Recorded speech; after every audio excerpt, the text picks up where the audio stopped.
Pag-ibig na malaya, karapatang igalang, pantay na pagtingin, boses naming pakinggan, respeto at pagkilala para sa bawat isa, proud na mabuhay nang walang panghuhusga.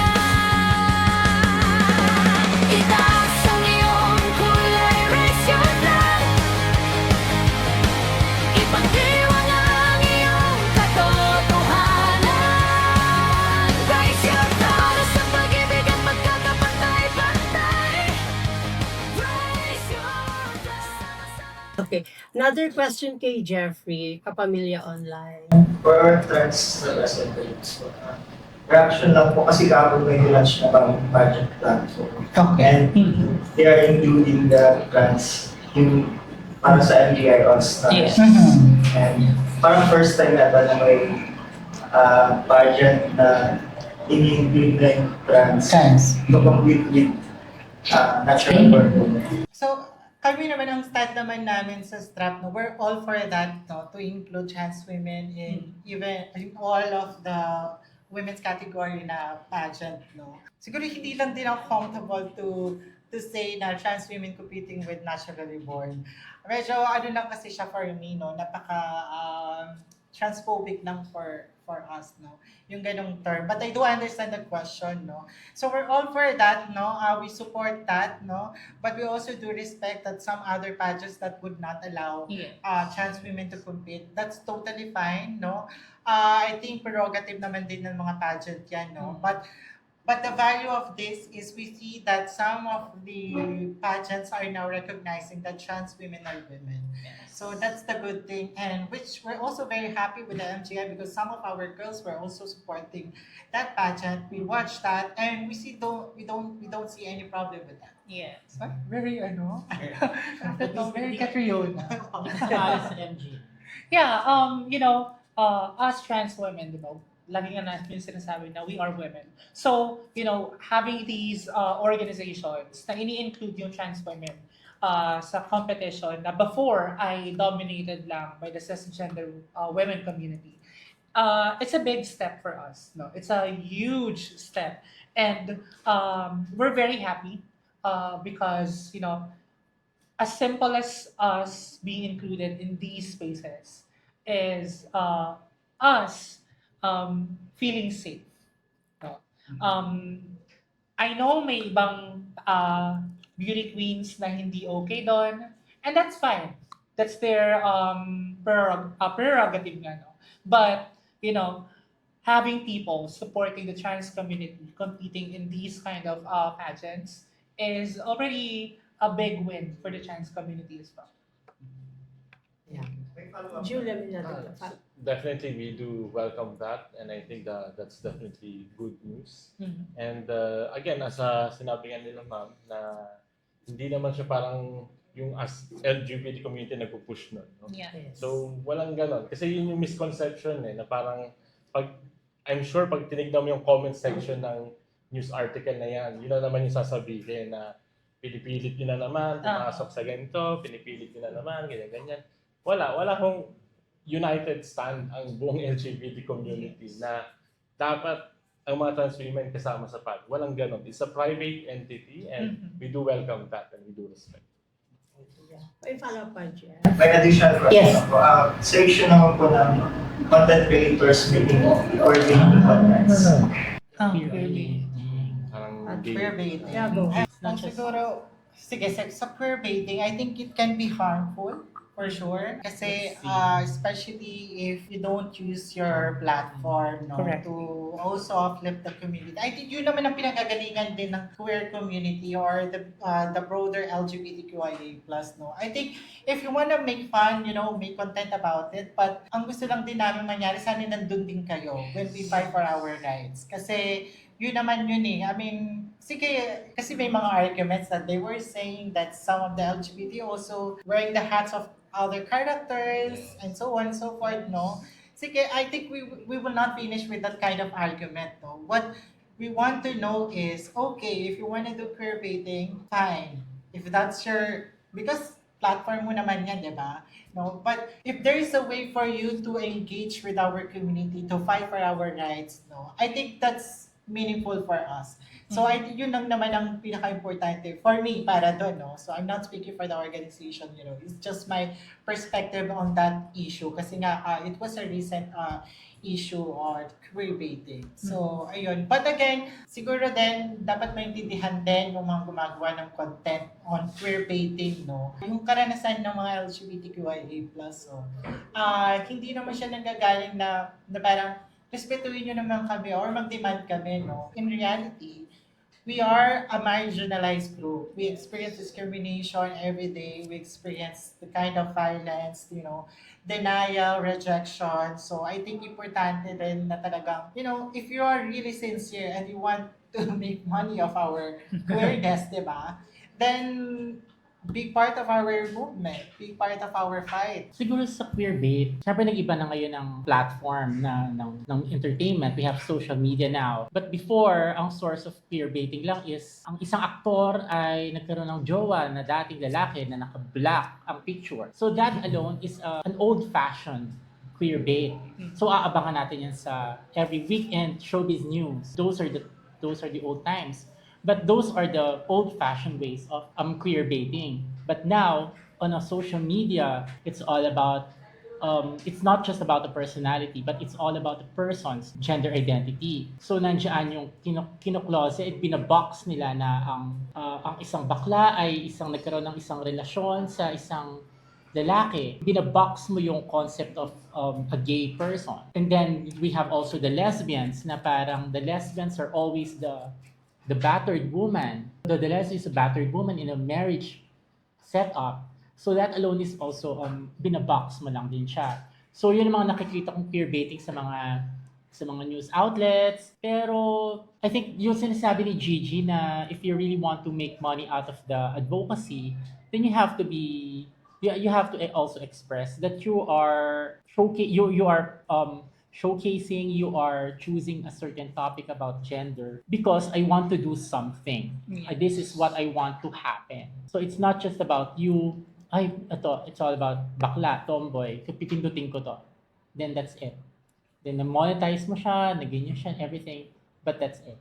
But hopefully, when you talk about gender, you have to show also the message of what you want to happen and why are you showcasing and why are you featuring this kind of topic. Si Miss Marian Sanchez want to give an input from the Commission on Elections. Hi, hello everyone. So, naging colleague ko po sila sa COMELEC sa Vulnerable Sectors Office. So, i-add ko lang, doon kanina kasi diba sinasabi mo na yung historical experience. Yes. So ngayon, Floodland. i-share ko naman sa inyo na si COMELEC po ay supportive for the gender equality. So with that, meron po kaming resolution, yung resolution number or RA number ay resolution number 11.6 or the Anti-Discriminatory and Fair Campaigning Guidelines, and its supplementary resolution, the 11.12.7, the Safe Spaces. This prohibits election-related bullying, coercion, and discrimination on the basis of gender, HIV status, disability, indigenous identity, and political affiliation. This rule designates all physical and online campaign spaces as safe zone. Any candidates, supporters, or group that commits gender-based harassment, public ridicule, and red tagging is liable as an election offense. So yan po ang support ni COMELEC for gender equality. Thank you, Ms. Marian. Ang gandang redemption. Yes. Tsaka nung pinapasok na yan, sabi ko kanya Ms. Mary Ann is ang gandang redemption, pagbabalik homecoming, no? Yeah. Oo. So, ladlad, so mag-usap kay Ms. Mary Ann mamaya. Ang ganda nun. Tsaka very comprehensive, Ms. Mary Ann, no? You can use that resolution Yeah. as your guiding guidelines for campaigning, for candidates, and also the voting family. Miss Marian, kailan napatupad to? Ayan. Oo, yung resolution, sir.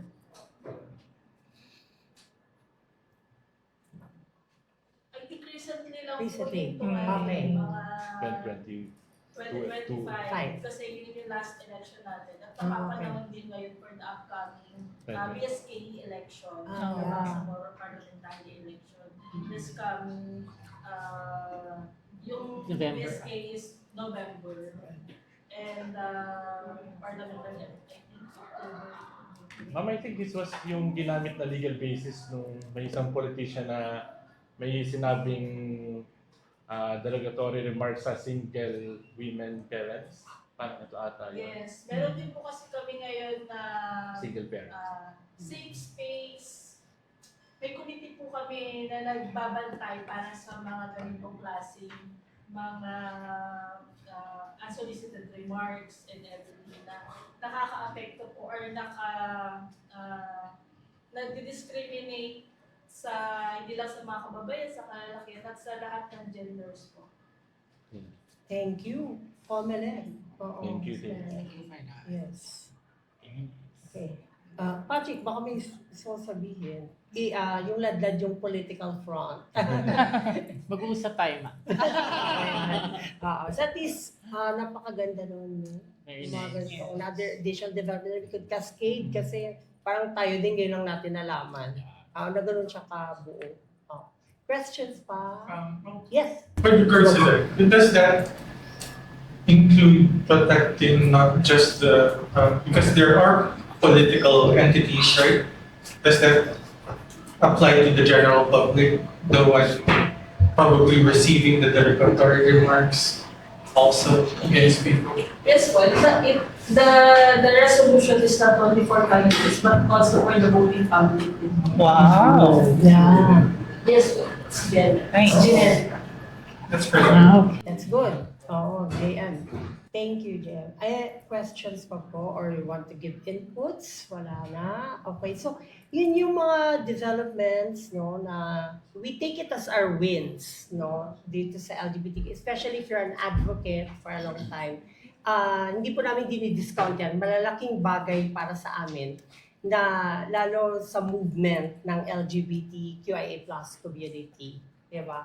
So siguro, before we go to our closing statements, di ba? Maybe ang gusto ko naman, para bago tayo sa closing statements, ano pa yung mga derogatory, unacceptable remarks or innuendo sa atin, sa LGBT community, di ba? Like for example, pag may nagsasabi na pag gwapo yung bading, Sayang. ay sayang ka. Hindi po yun complimentary ha, doon sa bading. Pag sinasabihan niyo po yun, okay, may magandang lesbian, ay sayang ka naman, maganda ka pa sana. Actually, you're offending the person who is a member of the LGBTQ community. The best way to, or the easiest way to offend a trans woman is to also, or the trans person to use the wrong pronouns. So parati na lang pong magtanong kung ano yung gusto niya. Mas magiging okay po yun. Kasi bakit po hindi siya simpleng pronoun sa amin? Yun po kasi ay validation of the gender na kinikilala namin, nakagustuhan namin. So doon pa lang, and then yung sabi ni CG na pangalan. Ganyan. O yan, sige G. Ano ba? Yung mga iba pa, para lang alam nila yung offensive terms or statements or mga tawag sa atin, di ba? Since it's Pride March, di ba? So they could address us or properly, di ba? Siguro, I think, I'm not sure if everyone is familiar with some of the derogatory terms that they use for some of the transgender women. No? Parang ayoko sabihin. Ano yung mga derogatory terms? Okay. Or just some No. example na okay, di ba? Ganon. Siguro ano na lang, no, instead of saying what are the derogatory terms, no. Siguro even with the trans community, when it comes to pronouns, we should not assume na lang din na that all of the transgender women are she, her. ano pa yung mga yun, no? Meron yon. So, let's not assume the pronouns as well, no? I think wala namang mali magtanong, no? Wala rin namang mali kung ikaw ay magkamali. At i-correct mo yung sarili mo at magtanong ka sa tao kung ano po ba yung iyong pronoun, no? Tapos siguro, another thing is, bisa kasi parang nagiging sukatan na din, no? How para maituring kang trans, so how feminine you are, how feminine looking you are, passable, diba? no? Yan yung harmful thing kasi yan, no? Yung issue ng passable at non-passable kasi it doesn't really help the community actually, no? Kasi iba-iba naman ang mga mukha ng mga trans, di ba? Hindi naman, at depende rin sa katawan, no? Depende rin sa kind of the transition na gagawin niya, no? Hindi naman po lahat, no? So, yun po, yung passable and non-passing, I think we should not be, I'm not saying na parang tigilan nyo na paggamit niyan, no? Pero dapat yung kultura ng pag-categorize ng mga trans women, sino yung passable and non-passable. Stereotypes, no? Oo, Yes. matigil din siya actually. Sa trans community, yung mga, a simple question as yung, I don't know, pwede ko ba sabihin, pero Yes, yes. may dede ka na ba? Or Okay. nagpapuki ka na ba? Yes. Yung mga ganon. Opo. You Oh, don't yes. ask that. Yes, Oo. you don't ask that. That's very private po. Oo. Yes. Not even, it's none of your business. Yes. Yun, di ba? Tsaka, napansin ko to no, sa karamihan ng mga cisgender man, straight man, no? Kapag, kunyari, nakita nila yung trans na, gawa, ganyan. Yan. Uy, pwedeng pahawak ng ano mo. Yung mga ganon. Oo. Pahawak naman ng dede mo. Yung mga ganon. Oo. So, Hindi nyo naman po gagawin yan sa cisgender, di ba? yes. Pawak ng ilong mo, pawak ng lips mo, nagpagawa ka naman, di ba? So, ganun din po sa amin. Yeah. It becomes very offensive. Tsaka bawal ng mga transphobic remarks. We have the safe space action. Kasi what happened to Aura Briguela, di ba? Yes. Ay, yung kanyang Siya isa po sa yung mga pinaka-victim, no? Oo. Oo, si Aura. Oo, sinibihan siya ng Oo. babaeng tooth. Yun, ganyan, di ba? parang object of vilification on si Aura. And kami po, nagkakaisa doon. Tinutuligsa namin yung mga ganyang maling pananaw at ugali na i-invalidate po yung gender ni Aura o sino pa man na Yes. ang pagkakakilala sa sarili niya ay babae lang. Kasi katawan po niya yon, buhay po niya yon. Yes. Siya po dapat lang ang pwedeng mag-affirm, kumilala sa sarili niya. Ano man po yung pagkakaiba-iba natin ng politika at lahat, the body is very sacred that only belongs to you. Diba? At the end of the day. Patrick, sa mga, and Julian, sa, ano sa ito ba? Bading, bakla, bayot, ano ang offensive? Depende sa context Okay. I always Sa delivery, no? I always say this na parang yan yung parating tanong sa akin kasi some of my friends I call them bakla, bading, ganyan. And then they would ask, bakit na-offend kapag tinawag na bading yung isang tao? And again, it would depend on the context, even with the proximity or closeness of the person to you. Diba? Kung katrabaho mo and hindi naman kayo masyadong nag-uusap, and then, depending on the context, sabihin, bakla ka kasi eh. So, depende naman talaga sa context. Kasi, and I would always say this na, yung mga nasa community, yung mga lesbians, gays, nagkatawagan ng bading because close naman sila and there's no harm intended.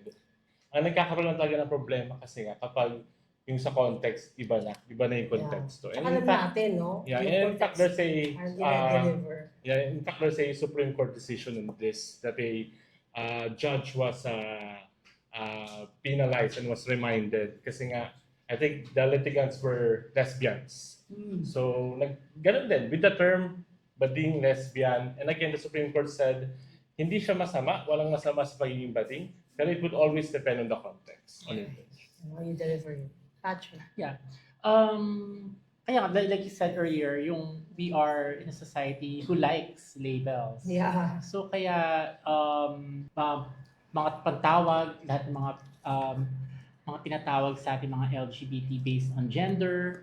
Pero I think for me, one of the most offensive na tsaka derogatory is to assume that porket bakla ka or isa kang trans, ay malakas ang chance mo na magkaroon ng HIV. Mm-mm. So those are one of the most The stigma, the no? stigma, isa sa mga pinaka discrimination na nakukuha ng entire LGBT because bawat isa naman sa atin ay merong kanya-kanyang practice of sex. But what we are advocating also is to have protected sex because para maiwasan natin yung stigma. So, Kahit sino, di ba? kahit sino talaga. Pag unprotected, you'll get infected. That is right. Mm-mm. So you only have one chance for you to be infected. So very sensitive topic yan. Yes. Kaya it's if one is very confident to call somebody malaking chance na magkaroon ng HIV is very discriminatory. It's a way of discrimination. So that alone, yun isa sa mga ang dami pa, no? Madami pa. Isa yun sa mga mabibigat na stereotype sa LGBT. Siguro tagtag ko pa for the trans community, no? Yung sinasabi na tunay na babae at tunay na lalaki. Yun, isa rin yan sa pinaka-harmful, no, na madalas na ginagamit or narrative to attack transgender people, no? Kasi ang question kasi dyan, sino ba ang nagdidikta kung sino ang tunay at sino ang hindi? At bakit kailangan sabihin kung sino ang tunay at hindi? Ganyan. Kasi I think mahalaga na maintindihan natin na balikan natin yung SOGI, yung sex characteristics, no? Even yung mga cisgender women, no, may chance na hindi sila makapag-anak, may chance na wala silang ovary, no, pero babae sila, no. Or hindi nagme-menstruate. Or hindi nagme-menstruate. So, ayun, so I think yung ganung naratibo na sabihin na may tunay na babae at hindi tunay, no? Balikan natin. Kasi minsan ang laging madalas na argument is biology, ganyan. Na parang even biology, even the sex itself is bimodal. So, hindi siya yung parang pag babae lang, may dede, ganito, ganyan. Hindi po siya ganon dahil tayo po ay pinanganak na iba-iba. No, maaaring ang mga ilang mga kababaihan ay yun nga, hindi makapag-anak, maaari ang kanilang chromosomes ay iba, no? Doon sa sex binary na sinasabi natin, no? So mahalaga na we have to be careful with the words that we say as well, no? Hindi rin namin sinasabi sa trans community na ang mga trans women ay cisgender women. We are part of the women, you know? But under the women, you have the cisgender or yung mga straight, you have the trans and others, no? So, yun lang. I wanna add on that. Oh, tama yun. Gusto ko lang mag-add on kay Pat, sinabi ni Pat regarding HIV. Meron din ho tayong HIV/AIDS policy. Ayaw, nga So, pala. Right. discrimination on the basis of HIV status is illegal ho. So, yung mga ganong statements on social media again na wala kasi kaya kami HIV or magkaka-HIV ka niyan because of your gender identity, those are illegal. And even the divulging of it, right? Yes. The status.